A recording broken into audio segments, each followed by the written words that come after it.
नमस्कार देवी और सज्जनों, फिर से स्वागत है आपका माइथोर टीवी पर। आज हम बात करेंगे तीसरे दिन के युद्ध के बारे में। जी हाँ, तो क्या हुआ कि तीसरे दिन जो है पितामह भीष्म ने जो है गरुड़ व्यू की रचना की। गरुड़ व्यू, जी हाँ। उसके बदले में जो है अर्जुन ने जो है गरुड़ व्यू के सामने काउंटर व्यू किया। वो एक था हाफ चांद व्यू, हाफ मून के भांति शेप में एक व्यू था। जी हाँ, तो उसका काउंटर वैसे हुआ। बिल्कुल सही सुना आपने। उसके बाद जैसे ही युद्ध शुरू हुआ तो पांडव सेना ने जो है कौरव सेना का सर्वनाश कर दिया। जी हाँ, धनंजय खुद उठते हैं, सारे लाखों सैनिकों का वध, हजारों सैनिकों का वध कर देते हैं। जी हाँ, भीम भी हजारों सैनिकों का वध कर देते हैं और युधिष्ठिर भी भीष्म और द्रोण के सामने जो है सबका वध कर देते हैं। जी हाँ, बिल्कुल सही सुना आपने। उसके बाद कुछ कर ही नहीं पाते बाकी सारे लोग। जी हाँ, बाकी सारे लोग जो है वो नतमस्तक हो जाते हैं पांडवों के सामने। जी हाँ, अर्जुन जो है वो हजारों सर जो है वो काट डालते हैं, भीम भी वही करते हैं। भीम फिर ये देखकर जो है दुर्योधन जो है वो 1000 रथ लेकर घटोत्कच की तरफ भागते हैं। जी हाँ, लेकिन घटोत्कच जो है वो आराम से उसके पास भीम आ जाते हैं। जी हाँ, भीम जो है वो दुर्योधन को एक ही बाण से घायल कर देते हैं, चेस्ट पे मार के, और भीम जो है वो बेहोश हो जाते हैं। जी हाँ, बेहोश हो जाते हैं और सारथियों ने वहाँ से लेके जाते हैं। बिल्कुल सही सुना आपने। सारथी जब वहाँ से लेके जाते हैं उसके बाद जो है वो दुर्योधन खुद भीष्म के पास जाते हैं, कहते हैं कि मेरी सेना का संहार हो रहा है, आप क्या कर रहे हैं इधर बैठ के, आप मक्खी मारने नहीं आए हैं। तो भीष्म को बहुत गुस्सा आया, वो सीधा जो है पांडवों की ओर गया। उसके बाद भीष्म का विकराल रूप सबने देखा। जी हाँ, भीष्म ने बुरी तरह सबको मारा। जी हाँ, खून की नदियाँ बहा दी। बिल्कुल सही सुना आपने। जैसे कोई उड़ते हुए तीर होते हैं वैसे उड़ते हुए सर थे। जी हाँ, इतने सर उड़े, इतने सर उड़े, कहने की बात नहीं, हजारों लोगों के सर एक साथ उड़े। बिल्कुल सही सुना आपने। अपने 10,000 महारथियों का उन्होंने वध भी किया जैसे उन्होंने कहा था युद्ध से पहले। जी हाँ, उसके बाद उन्होंने सबको पराजित कर दिया। जी हाँ, उसके बाद वासुदेव जो है वो वहाँ पे खड़े थे और वो देख रहे थे, और उन्होंने अर्जुन से ज़ोर से कहा कि चलो और अपना पितामह भीष्म का वध तुम्हें करना ही होगा। तो और फिर वहाँ से उनका रथ पितामह भीष्म की ओर ले गए। जी हाँ, उसके बाद जो है अर्जुन और पितामह भीष्म में युद्ध होने लगा।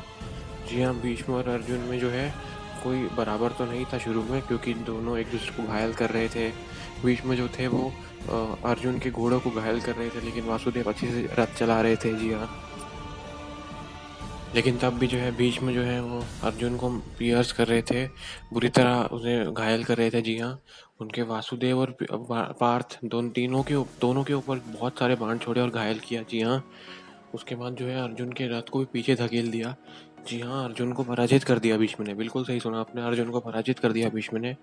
उसके बाद जो है लेकिन तब भी अर्जुन जो है वो बहुत आराम से युद्ध कर रहे थे। जी हाँ, ज़्यादा अच्छे से युद्ध नहीं कर रहे थे। कभी भीष्म भी अच्छे से ज़्यादा युद्ध नहीं कर रहे थे अर्जुन से। उसके बाद जो है वासुदेव ने सोचा कि अब बहुत हो गया, भीष्म को मैं खुद मारने जाऊंगा, और ये कहकर जो है उन्होंने अपना चक्र उठा लिया। जी हाँ, जो ना सुदर्शन चक्र था वो उठा लिया। उसके बाद भीष्म की ओर वो भागे। बिल्कुल सही सुना आपने। भीष्म की ओर भागने के बाद वो जो है वहाँ पे भीष्म जो थे वो धनुष लेके खड़े थे वहाँ अपने रथ पर। तो जी हाँ, तो अर्जुन ने जो है उनका पैर पकड़ लिया, और लेकिन श्री कृष्ण जो है अर्जुन को घसीटते हुए ले गए। जी हाँ, आखिरकार 10वें कदम पे जो है श्री कृष्ण रुके, और अर्जुन ने उनसे वादा किया कि वो अब वो उन पूरी सेना का सर्वनाश कर देगा। जी हाँ, उनसे वादा किया। ये देखकर जो है श्री कृष्ण वो है वो मान गए। बिल्कुल सही सुना आपने। उसके बाद मान गए और फिर से रथ की धार संभालने लगे। बिल्कुल सही सुना आपने। उसके बाद जो है अर्जुन ने जो है नरसंहार करना चालू कर दिया। जी हाँ, अर्जुन ने इतना बड़ा नरसंहार किया कि भीष्म के नरसंहार से भी ज़्यादा संहार हो गया। जी हाँ, अर्जुन ने जो है 10,000 सारथियों को और 700 हाथियों को मार डाला। जी हाँ, बिल्कुल सही सुना आपने।